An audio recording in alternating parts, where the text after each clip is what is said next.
سلام مامانا، اومدم با آموزش یه پوره مقوی که سیستم ایمنی بدن رو تقویت میکنه و مناسب وزن‌گیریه. ابتدا کدو حلوایی رو خورد کنید و بشورید.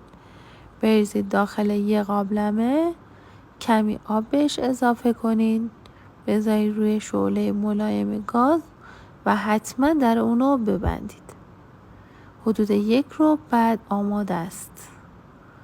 یه موز، میتونید موز رو با چنگال پوره کنید یا میتونید رندش کنید تا کاملا له و یک دست بشه.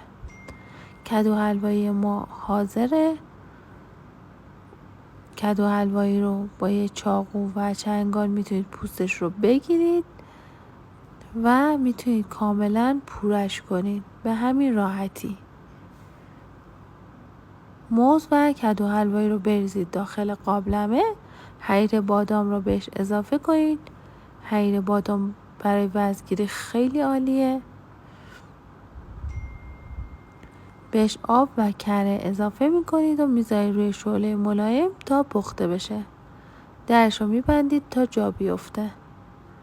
3 شیره رو به این پوره مقوی اضافه میکنید، مخصوصا برای کوچولوهایی که کمبود آهن دارن این پوره بی‌نظیره.